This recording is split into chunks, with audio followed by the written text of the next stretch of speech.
Good afternoon, beautiful people. Today we will be teaching everyone how to fletch some arrows. I have some different arrows, different styles, stuff like that I'm going to be fletching up today. And then we do have a couple other videos coming up. This will probably be my turkey arrow setup video slash how to fletch arrows with a Bitzenberger jig. So let's get right into it. Okay, so the first thing that we're going to need is obviously our jig, fletching jig, very important. This one I got marked just so I don't get them confused. I don't know if you guys can see that, but I got an L on there. This one's for a left helical, so that just slides right on there like that. Then you're also going to need fletchings. I really like these Be Real fletchings. They're the X3 veins. So they're an X vein, but then they're made out of heat vein material. So they're a little bit stiffer vein, which in my opinion makes them a lot quieter. And I really like those. Then we got some new broadheads I'm going to try out. We'll get to that in a little bit. And then you're going to need some vein glue as well. So let's get started and get right into it. I'm going to be fletching up this one. I already fletched this one up. This one's a little bit longer, and I'll tell you why that's important. And then this one's going to be the same as this one. So let's first grab our arrow, and what you want to find is on all these victory arrows, they have this spine line mark right here, and that is marking the either stiffest or weakest part of the arrow. And what you want to do is you want to fletch these in a way that's always pointing up, because when this arrow comes out of a bow, it's actually flexing like this. And when you have all the spine aligned in the same direction, that arrow will act the same exact way every single time out of your bow. So first thing we do is we find that, make sure that's on top. Now what we're going to do is we're going to set this on the table, and we're going to make sure that our nock is aligned straight up with that spine line mark. You guys can see that right there. See how that's lined up perfectly? What that means is that when I put this in the jig, that everything will line up correctly. So we're going to put it in the jig. Make sure on this Bitzenberger, this is for a 3 fletch, 120 degrees times 3 is 360. 90 times 3, or times 4, sorry, is a 4 fletch. And then this is if you want 2 veins together, and then a little bit further apart, and then 2 veins together again. Only reason that most people run that is so that they can get a little bit more clearance on their sight. But I have heard good things about that. But we're just going to do a 4 fletch today. So first thing we do is I like to see where that spine line is facing towards me after you got it down in there. Next thing we'll do is we'll open up our fletchings. If I can get in there. And just dump a few out. Now what I do is you open up this clamp, and right at the edge there, right here, you can see the bottom of my vein is right at that first big-ish line. So it would be the second line total from the bottom. That's where I like to run mine. You can run them anywhere just so that they aren't hitting your face.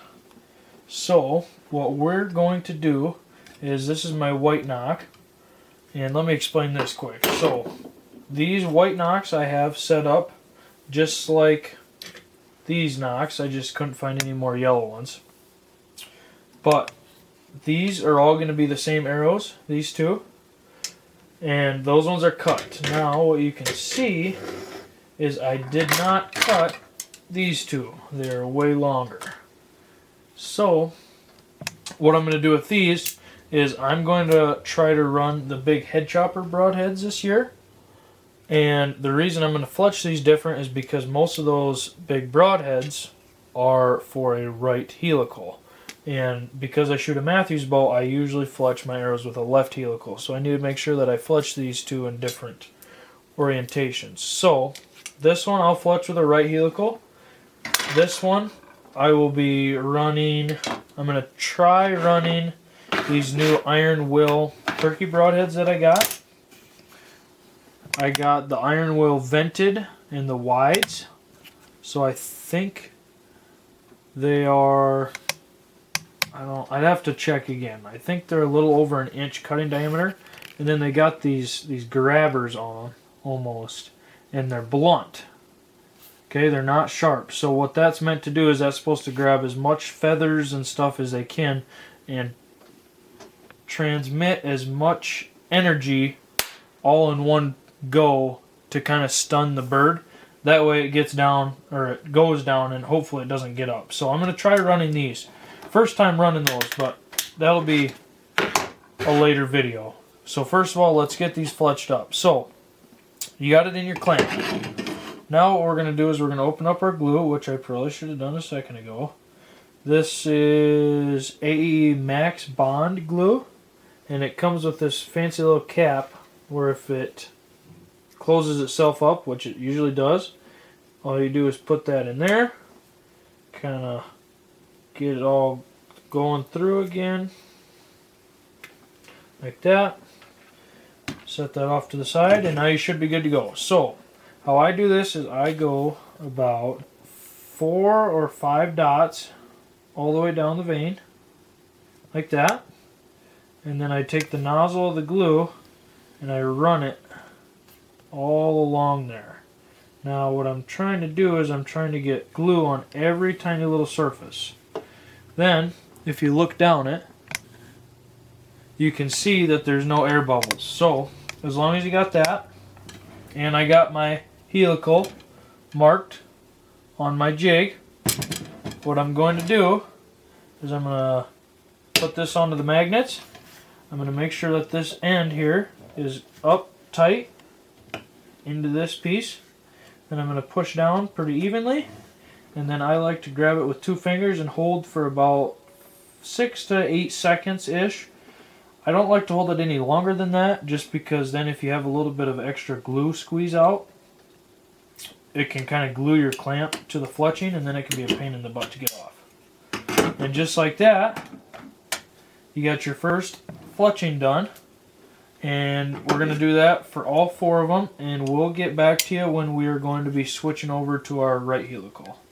So, we got this done, and first of all, I'm going to make this note.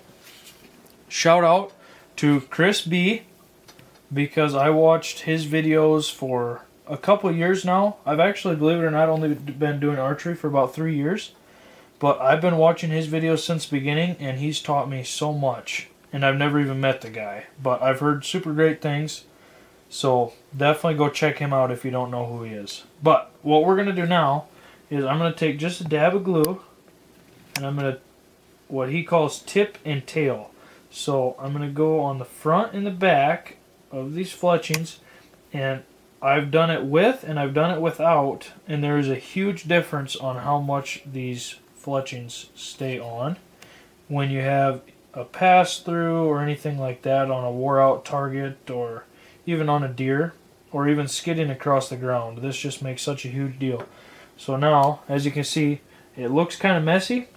Now, if I wanted to, I can come with a paper towel and clean this up a little bit more. But to be completely honest with you, I don't really care, because it's just going to get shot out anyways. Don't really care how it looks.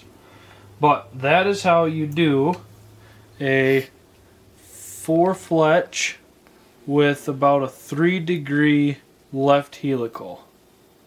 So I want to continue to do a 4 fletch, so I'm not going to mess with this screw right here. If I wanted to, I'd have to get the right size Allen key, and I would loosen this guy up till it's sitting just above the level here. And then I would tighten down this one until I feel it's only got 3 clicks. But because I don't want to do that, we're not going to mess with that. So all we're going to do is we're going to come to the top here, and we're going to loosen up this set screw, and we're going to follow the arrows here. You got a left and a right, so that's about dead even. That's a straight fletch there, and we're going to go about the same distance to the right. So we're going to sit about right there.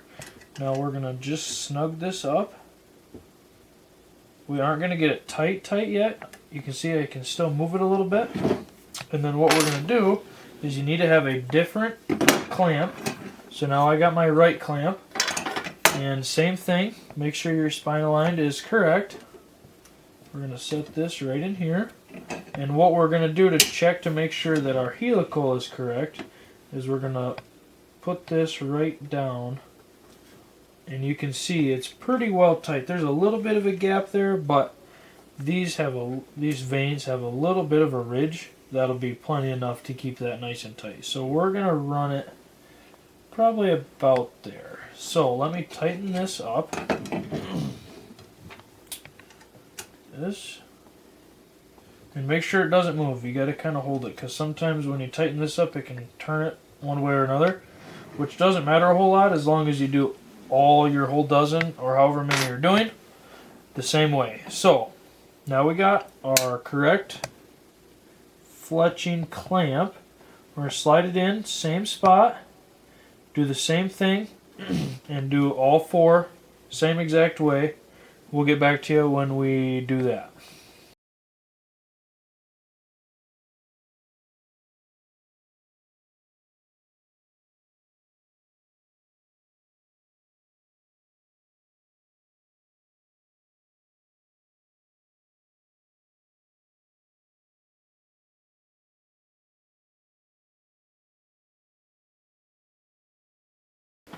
So we just got this bad boy done. As you can see, 4 fletch with a right helical. Okay, and while I'm tipping and tailing this one, something that I'm going to explain is very common problem, and I just about did it on this one. On these Bitzenberger jigs, it's not a problem with the jig, but it's very easy to do it incorrectly. And I'll show you what I mean.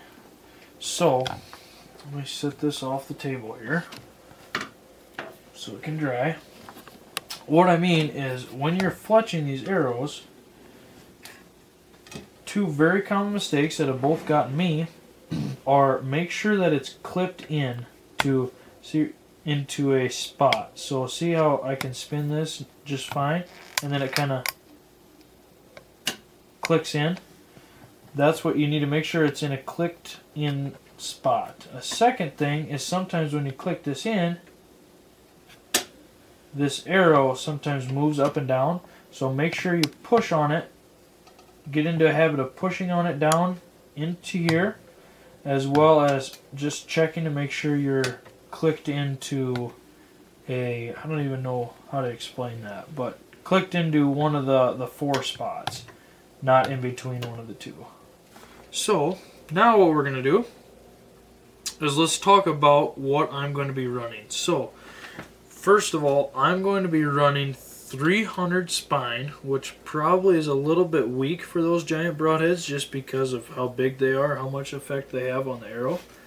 But because I'm only going to be running 65 or 70 pounds, I think it'll be alright. If not, then we'll spine up later. But this is a full uncut, I think it's 32-inch Victory HLR, so it'd be the rip diameter or a 204 or a 5mm. So I'm running 3-inch, I think, 3-inch 4 fletch X3 vanes, which should be able to steer it really well.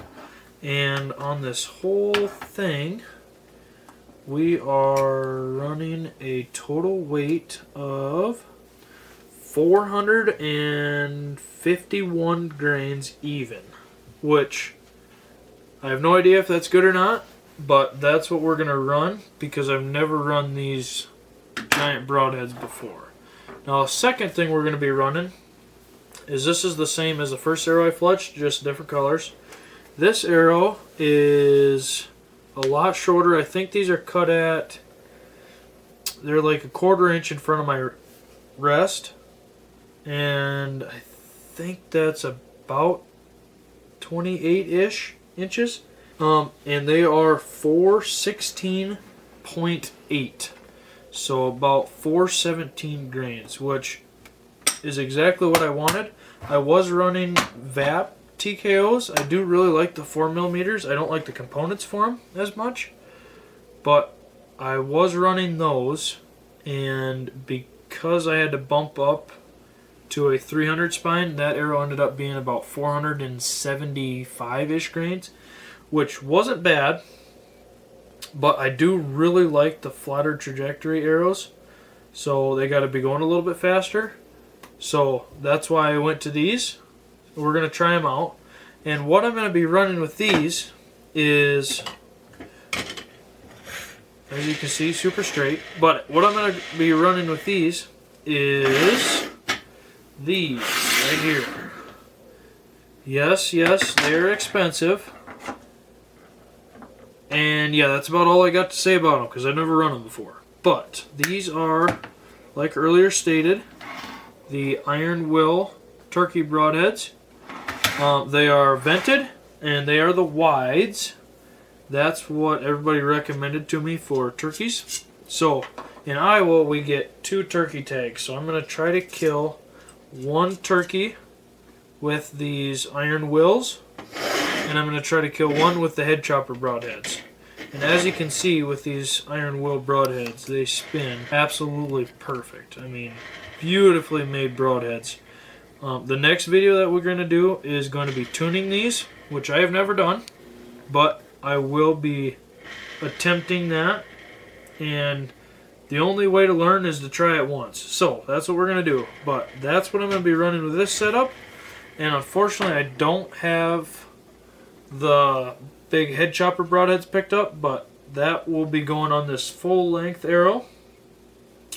And then those will be the 2 arrows that I use to kill my turkeys this spring. Yeah, I think that should be it. So thank you all for watching. We'll catch you on the next one.